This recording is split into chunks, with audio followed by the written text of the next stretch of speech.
تو بس ایک چیز اپنے سروں پہ سوار کر لیے کہ دونوں کو برابر ہیں, دونوں کے رائٹ برابر ہیں, دونوں کے ایک جیسے ہیں, تو بھائی پھر یہ یورپ والا سسٹم ہوگا. تو ان کی طرح پھر آزاد رہنا چاہتے ہو کہ پتہ ہی نہیں کہ بیگم کب پرس لٹکا کے جا رہی ہیں گھر سے باہر اور میاں صاحب کہاں جا رہے ہیں, تو یہ تو پورا نظام ہمارا تباہ و برباد ہو جائے گا میرے بھائی. اس نظام کو جبھی بچانا ممکن ہے جو اللہ اس کے رسول نے قانون بتا دیا کہ آخری فیصلہ کس کا ہوگا, مرد کا ہوگا. تو وہ جو آرڈر کرے گا وہ ماننا پڑے گا عورت کو. ہاں وہ آرڈر عورت کی دسترس میں داخل ہو, اور اس آرڈر میں لب و لہجہ حاکمانہ نہ ہو, کیونکہ وہ غلام نہیں ہے, حاکمانہ نہ ہو. جیسے آپ نے دیکھا ہوگا کہ جب عزت دار لوگ کسی سے بات کرتے ہیں تو پلیز کا لفظ شروع میں لگا دیتے ہیں, ایسا ہی ہے نا, یا اردو میں براہ مہربانی کا لفظ لگا دیتے ہیں, یا کچھ اور کچھ شائستہ کلام کرتے ہیں. تو یہ اس کی علامت ہوتی ہے کہ کلام کرنے والا بھی تمیزدار ہے اور جس سے کلام کیا جا رہا ہے آپ اس کو بھی عزت دے رہے ہیں. تو یہ ضرور ہے کہ ایسا لب و لہجہ جس سے حاکمیت جھلک رہی ہو, یہ جھلک رہا ہو کہ آپ اس کو غلام سمجھتے ہیں, یہ شریعت میں پسندیدہ نہیں ہے. تو میں یہ عرض کر رہا تھا میرے بھائی, آج بہت سارے معاملات ہمارے خراب اس لیے ہیں کہ ہم اسلام کو فالو نہیں کرتے, اسلام کو سپیریئر نہیں مانتے ان چیزوں میں. تو یا تو اللہ کے ساتھ بہت سارے اللہ مان لیے, یا سرے سے اللہ کا انکار کر دیا, یا سرے سے کوئی نظریہ ہی نہیں رکھا. یہ تمام راستے آپ کو جہنم کی آگ کی طرف لے کے جائیں گے, تمام راستے آپ کو بے سکونی کی طرف لے کے جائیں گے. ایک ہی راستہ ہے آپ کے پاس جو قرآن نے بیان کیا, وہ کیا ہے کہ ایک اللہ پر ایمان لے آؤ اور اپنے آپ کو اس کے حوالے کر دو, اور اسی کو معبود کہا جاتا ہے. عبادت کا معنی ہے غلامی. عبادت کسے کہتے ہیں؟ غلامی کو. اور جس کی عبادت کی جائے اسے کیا کہا جاتا ہے؟ معبود. تو ہم صرف ایک کے غلام ہیں, وہ کون ہے؟ اللہ ہے. تو بھائی یہ فیصلہ کرو کہ میں آزاد ہوں یا میں غلام ہوں. تو میں نے جو آیت پڑھی نا قرآن مجید کی, افرأیت من اتخذ الہہ ہواہ, اس آیت میں اللہ نے بتایا ہے کہ جو کسی کو معبود نہیں مانتا اور یہ کہتا ہے میرا کوئی معبود نہیں ہے, جو فری تھنکر ہیں یا اللہ کا انکار کرنے والے ہیں, اللہ فرماتے ہیں یہ جھوٹ بولتے ہیں, ان کا بھی معبود ہے. یہ جو کہتے ہیں نا میرا کوئی معبود نہیں, میں کسی کو فالو نہیں کرتا, یہ جھوٹ بولتے ہیں. آپ حیران ہوں گے بھائی, وہ تو خود کہہ رہے ہیں کہ ہم نہیں مانتے. اللہ اگر یہ کہتا کہ یہ غلط کہتے ہیں تو ہم کہتے ہیں بھائی واقعی غلط کہہ رہے ہیں, اللہ تو ہے. لیکن اللہ کہتے ہیں کہ یہ کیا کہہ رہے ہیں, یہ ان کا دعویٰ یہ ایسا ہے نہیں, یعنی یہ مانتے ہیں معبود کو. ارے عجیب بات ہے نا, ایک آدمی کہہ رہا ہے میں نہیں مانتا, آپ کہہ رہے ہو نہیں تو مانتا ہے, وہ کہہ رہا ہے میں جھوٹ بول رہا ہوں کیا, میرے دل کی حالت تو میں ہی جانتا ہوں نا. اللہ کہہ رہے کہ نہیں, ان کے دل کی حالت تم نہیں جانتے, یہ خود بھی نہیں جانتا, میں جانتا ہوں. یہ جو کہہ رہے ہیں میں کسی کو معبود نہیں مانتا, غلط کہہ رہے ہیں. یہ اپنی خواہشات کو خدا بنا کے بیٹھے ہوئے ہیں. دیکھو معبود اسے کہتے ہیں, آپ جب کسی کے غلام ہو نا, تو جب وہ کسی بات کا آرڈر کرتا ہے تو اس آرڈر کے پہ چلنے کے لیے لاجک نہیں پوچھی جاتی. دیکھو دوست آپ کو آ کے کہے گا کہ یہ کام کرو, آپ کہیں گے کیوں, کیا خیال ہے بھائی کیوں کروں, وہ وجہ بیان کرے گا. لیکن تھانے دار آیا اور کہہ رہا ہے موبائل میں بیٹھو, تو آپ ایک دو دفعہ پوچھ تو لیں گے بھائی احتیاطاً کیوں, لیکن وہ وجہ بتانے کا پر مکلف وہ کہے گا تھانے میں چل کے بتاؤں گا. تو بیٹھنا پڑے گا نا آپ کو. وہ کارڈ دکھائے گا بھائی میں تھانے دار ہوں, میں وردی میں آیا ہوں, مجھے حکومت نے اجازت دی ہے کہ میں آپ کو, میرے پاس عدالت سے نوٹس آیا کہ اس بندے کو اٹھا کے لے آؤ. تو آپ کو مطمئن کرنا ضروری نہیں ہے, عدالت نے نوٹس بھیجا اس کو اٹھا کے لے آؤ. کیا خیال ہے؟ دوبارہ بتا دیتا ہوں, بھی سمجھ میں نہیں آیا. تھانے دار آیا, فرض کرو گیٹ پہ کھڑا ہوا ہے, بولے باہر آئے. آپ باہر آئے کہ نہیں, موبائل میں بیٹھے, یہ عدالت نے نوٹس دیا ہے کہ اس بندے کو اٹھا کے لے آؤ, اریسٹ کرو. آپ کہیں کیوں, وہ کہیں ایکچولی بات یہ تھی کہ آپ پر چوری ثابت ہوئی ہے. آپ کہیں نہیں یہ بالکل غلط ہے. وہ کہے, اب تھانے دار کہہ رہے وہ اصل میں عدالت میں گواہوں نے ثابت کیا. آپ کہہ رہے ہیں وہ گواہوں کو میں جانتا ہوں, وہ تو خود چور ہیں. اب ایس ایچ او صاحب کہہ رہے ہیں کہ بھائی وہ اصل میں نہیں, ایسا نہیں ہے, یہ بات ثابت ہو چکی ہے کہ وہ چور نہیں ہے, آپ چور ہیں. آپ کہہ رہے ہیں نہیں آپ کو غلط انفارمیشن ملی ہے. وہ کہہ رہا ہے بھائی شناختی کارڈ پہ جو نام ہے وہی آپ کا نام ہے. عدالت نے جو نوٹس بھیجا, ایڈریس بھیجا وہی ہے. کہہ رہے نہیں, وہ اصل میں وہ سیم نام کا ایک اور بندہ دوسرے محلے میں بھی رہتا ہے. تو وہ ایس ایچ او صاحب کے پاگل ہونے کی علامت ہے نا, ہیں؟ کیا خیال ہے؟ وہ آپ کو وہ کیا کر رہا ہے؟ اب کہہ رہے ہیں کرسی لے آؤ, ادھر سے چائے لے آؤ, میں اس کو بیٹھ کے سمجھاتا ہوں. جب یہ سمجھ جائے گا تو میں اس کو اریسٹ کروں گا, کیونکہ یہ ایک آدمی کی سمجھ میں ہی نہیں آ رہا میں اس بیچارے کو اریسٹ کیوں کروں. ایسی کوئی پولیس دنیا میں دیکھی آپ نے؟ کیا ہو گیا بھائی؟ لیکن یہی کام ہوتا ہے, آپ کا کوئی دوست آتا ہے یا ویسے کوئی ان نون پرسن آیا, وہ آ کے کہتا ہے گاڑی میں بیٹھو, آپ پوچھیں گے نا کیوں, وہ کہے گا آپ چور ہو, آپ بولیں گے کس نے کہہ دیا. اب بحث کرنا بنتا ہے. کیا خیال ہے بھائی؟ تو جب آپ کسی کو گاڈ مان لیتے ہیں, خدا مان لیتے ہیں, تو جب وہ آرڈر دے گا تو بحث کرنا نہیں بنتا. نہیں آ رہی بات؟ پھر بحث کرنا نہیں بنتا. پھر بھائی وہ پھر گاڈ ہونے کا فائدہ کیا؟ خدا ہونے کا فائدہ کیا اس کا؟ معبود ہونے کا, آپ کے غلام اور اس کے آقا ہونے کا فائدہ کیا رہا ہوا؟ اگر اس کو بھی سمجھانا ہے ہر چیز یہ کرو یہ نہیں کرو, جیسے میں نے بھی بات کی نا, گھر کا سربراہ کون ہے؟ قرآن کے مطابق مرد ہے. اب خواتین بحث کرتی ہیں, تو بھائی اگر آپ نے بحث کرنی ہے تو اسلام چھوڑ دو. اب بولے میں مسلمان نہیں ہوں, میں اسلام کو نہیں مانتی, میں اللہ کو نہیں مانتی, میں قرآن کو نہیں مانتی, ختم. پھر انگریز بن جاؤ تو پھر آپ کو سمجھایا جائے گا یہ ایکچولی یہ, تو پھر آپ کی بحث, تو وہ پھر بحث کر کے انہوں نے کہا کوئی کسی کا سربراہ نہیں ہے. وہ انگریز نے کہا اتنی گھنٹے لگا کے کون سمجھائے گا یار کون سربراہ ہے, تو انہوں نے کہا کوئی سربراہ نہیں ہے, لائف کو بس کیا کرو, انجوائے کرو. ٹھیک ہے نا؟ تو ان ٹینشنوں سے اپنے آپ کو آزاد کر لی. تو ساری ٹینشن اسلامی معاشرے میں اور خاندانی نظام کو بچانے کے لیے. آپ میرے پاس ایسے کیس بھی آتے ہیں, میاں صاحب گھر میں خرچہ ہی نہیں دے رہے, تو ان کو جب کہا جائے بھائی خرچہ تو آدمی کے ذمہ ہے, وہ کہے نہیں بھائی اتنا کماتی ہے, اتنی ماشاءاللہ اللہ نے اس کو نوازا ہے, اتنے ابا سے, تو مجھ سے کیوں مانگتی ہے؟ تو ہم ان سے کہیں گے بھائی جان خدا کا حکم کیا ہے کہ ذمہ داری کس کے کندھوں پہ ہے؟ میں نے کہا بھائی آپ کی بیگم کو 3 کروڑ کے پلاٹ بھی اگر وراثت میں ملے ہو نا, تو پھر بھی, اور آپ رکشا چلاتے ہو, پھر بھی ذمہ داری آپ پر ہے, اس پر نہیں ہے. کہ نہیں کیوں؟ تو کیوں کا مطلب ہے کہ آپ اللہ کو اللہ بولو نا نہیں مانتے. بھائی اللہ کو اللہ مانیں گے تو اللہ نے کہہ دیا ایک نظام بنا دیا, تو آپ کو فالو, آپ کی سمجھ میں آئے یا نہ. اللہ نے کہا بہن کو وراثت دو, کہا نا اللہ نے. ابھی دیکھو ایک خاندانی لوگ آئے تھے, ابھی انہوں نے ایک مسئلہ پوچھا کہ ہمارے والد صاحب, ابھی جمعے کی نماز سے پہلے انہوں نے کہا کہ ہمارے والد صاحب نے زندگی میں ہماری بہن کو پورا ایک مکان دے دیا تھا, اور کہا تھا کہ میرے مرنے کے بعد اب تمہارا وراثت میں حصہ نہیں ہے, کیونکہ میں زندگی میں تمہیں دے رہا ہوں. والد صاحب کا انتقال ہو گیا, اب وراثت میں ایک مکان ہے, تو بھائی مجھ سے پوچھ رہے ہیں کہ کیا اس بہن کا حصہ ہوگا کہ نہیں ہوگا. میں نے کہا بھائی ہوگا. میں نے کیا کہا؟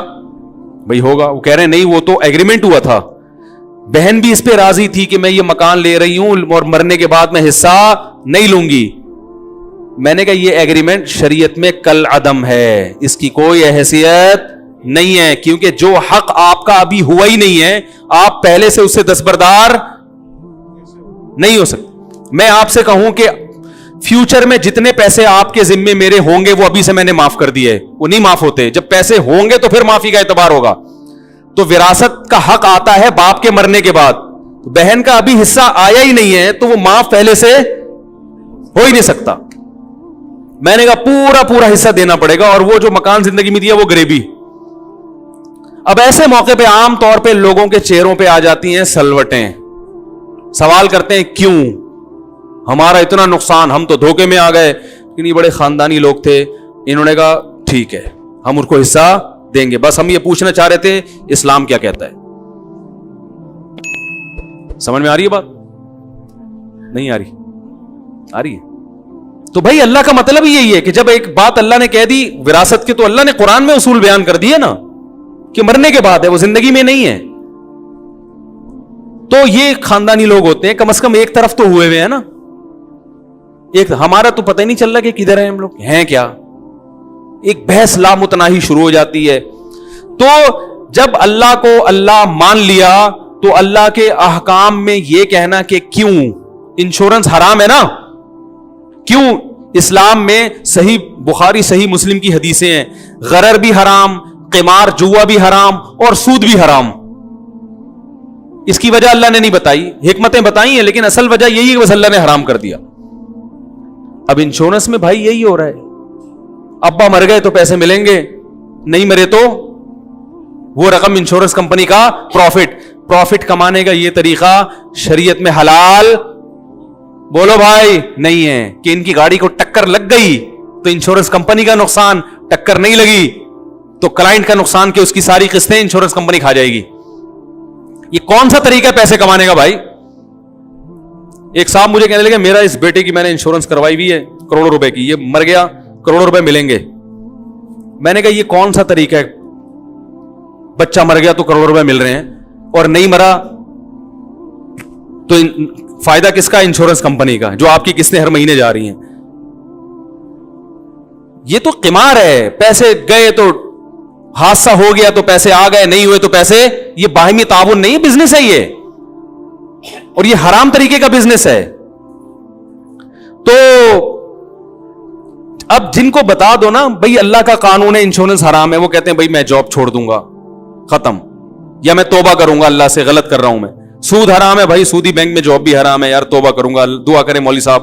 یہ تو انسانوں والا طریقہ ہوتا ہے. اور کیوں یہ اس کی علامت ہے کہ آپ اللہ کو اللہ نہیں مانتے. اور جو اللہ کو اللہ نہیں مانتا, پھر قرآن کہتا ہے وہ اپنی خواہشات کو اللہ مانتا ہے. اس کا دل جو چاہے گا پھر وہ اس سے لاجک نہیں پوچھے گا. نہیں یاری بات, یعنی جس کو خدا مان لیا تو اس کا مطلب اس کے حکم پر عمل کرنے کے لیے اس حکم کی لاجک سمجھ میں آئے یا نہ آئے یہ ضروری نہیں ہے. تو اللہ فرماتے ہیں جو اللہ کو اللہ نہیں مانتے, جن کا ایک خدا نہیں ہے, ان کی خواہشات ان کے خدا ہیں, اور پھر ان کا ایک نہیں ہے, سینکڑوں, جتنی خواہشات ہیں اتنے سارے ان کے خدا ہیں. شرابی کا خدا کیا ہے؟ اس کی خواہش. جب اس کا دل چاہتا ہے میں شراب پیوں تو وہ اس دل سے پوچھتا ہے کہ کیوں ہے. اگر یہ عقل سے پوچھتا ہے, اگر عقل سے پوچھے گا عقل کہے گی بھائی اس کے یہ نقصان ہے, جگر کو نقصان ہوتا ہے اور لت پڑتی ہے.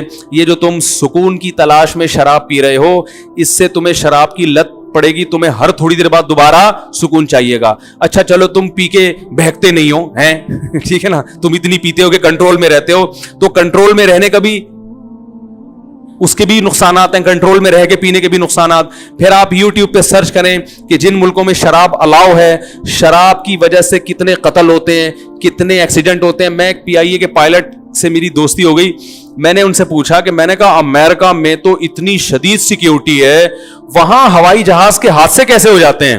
وہ تو اتنے ایکوریسی کا وہاں کا سسٹم ہے. چلو ہمارے ہاں ٹرین ادھر سے ادھر ٹکرا گئی کیونکہ وہ جو کھینچنے والا تھا وہ اتفاق سے زیادہ گٹکا کھا لیا تھا اس نے, یا وہ سو گیا تھا, اور اس کو یہ بھی پتا تھا کہ ٹرینوں کو آپس میں ٹکرا دو کیس ویس کچھ بھی نہیں بنے گا. تو بہت کچھ ہو جاتا ہے نا, وہ چیچڑے اڑا دو, یہ کر دو, وہ کر دو, تو کتا سامنے آ گیا ہے بھائی کیا خیال. تو ہمارے یہاں تو بہت کچھ ہو رہا ہے, ان کے یہاں اتنا ایسی دھاندلی نہیں ہوتی.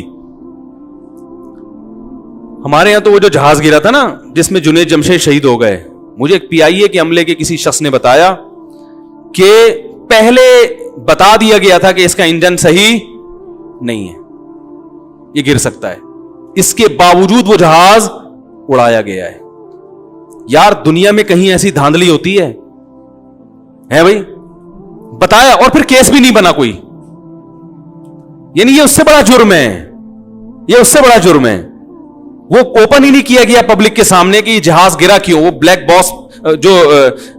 باکس ہوتا ہے نا, اس میں تو ساری ریکارڈنگ ہے, وہ یہاں کھلا ہی نہیں ہے, کوئی پوچھنے والا نہیں ہے.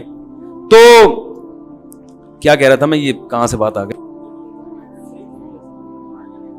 ہاں میں یہ کہہ رہا تھا, تو میں نے وہ پائلٹ سے پوچھا, میں نے کہا یار وہ امریکہ میں اتنے جہاز جو وہاں بھی ظاہر گر جاتے ہیں, انہوں نے کہا وہاں زیادہ تر حادثات ہوتے ہیں پینے کی وجہ سے. حالانکہ پینے کے بعد ٹیسٹ ہوتا ہے, زیادہ تو نہیں پی رہی, اس کے باوجود بہت کچھ ہو جاتا ہے. پی کے پتہ ہی نہیں کہ پائلٹ کو وہ ایک چرسی سے کسی نے پوچھا نا کہ ہم نے سنا ہے کہ تم لوگ چرس پی کے تمہیں ایسا لگتا ہے جیسے ہم چاند پہ ہیں, کیا ایسا ہی ہے؟ اس نے کہا تو ابھی کہاں بیٹھا ہوں میں, ہے بھائی ابھی کہاں بیٹھا ہوں, بھی چاند پہ ہی تو بیٹھا ہوں. کیا ہوا ہے؟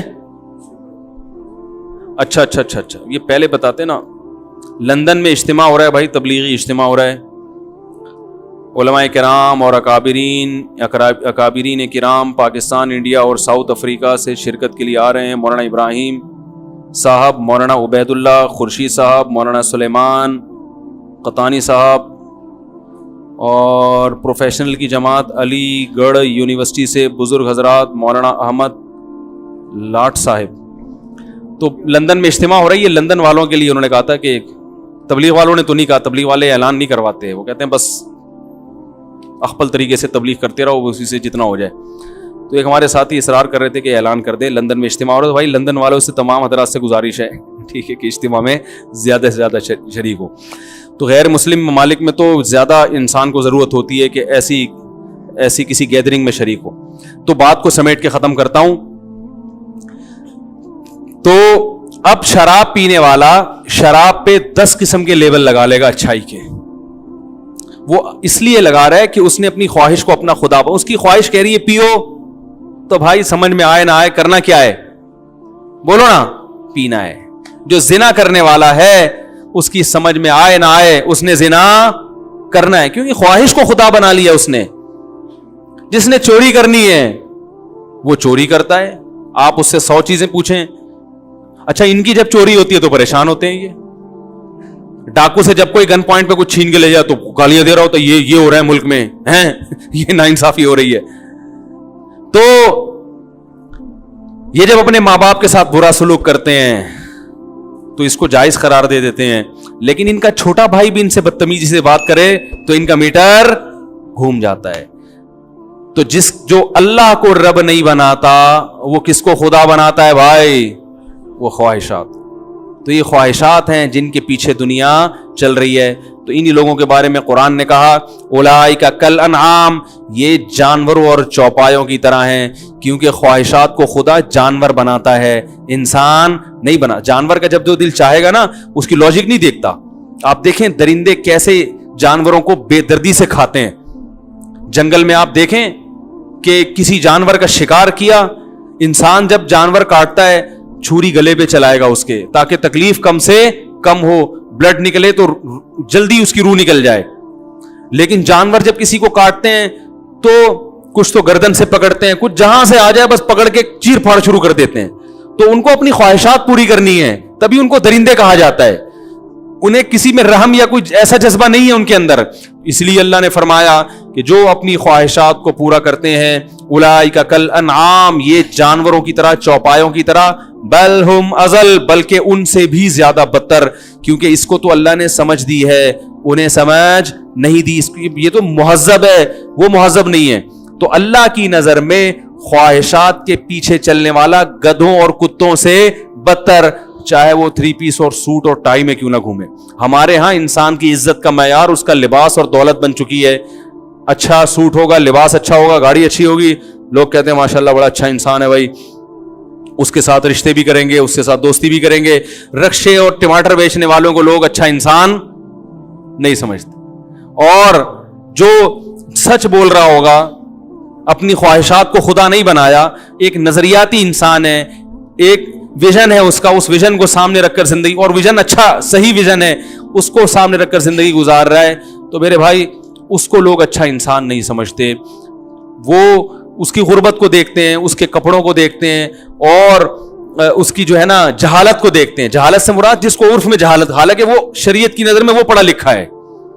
پی ایچ ڈی ڈاکٹر وہ شریعت کی نظر میں پڑھا لکھا نہیں ہے اگر وہ چور ہے تو, اور ایک جاہل آدمی وہ شریعت کی نظر میں پڑھا لکھا ہے اگر وہ چور نہیں ہے. تو یہ آخرت کا جو معاملہ ہے میرے بھائی, جس میں یہ فیصلہ ہوگا کہ اچھا کون ہے برا کون ہے, اس کا معیار بالکل ہی الگ ہے. یہ بالکل ہی ایک الگ کیٹیگری میں لوگ جو ہے نا ڈیوائیڈ ہو جائیں گے قیامت کے دن. تبھی قرآن کہتا ہے بہت سے چہرے سیاہ ہوں گے مگر سفید ہو جائیں گے, بہت سے سفید چہرے سیاہ ہو جائیں گے. بہت سے لوگ جو دنیا میں ذلیل تھے وہ آخرت میں عزت دار بن جائیں گے, بہت سے جو دنیا میں عزت دار تھے وہ آخرت میں ذلیل ہو جائیں گے. اللہ تعالی ہمیں اللہ کو صحیح طرح سے ماننے اور اللہ کی صحیح طرح سے ماننے کی توفیق عطا فرمائے.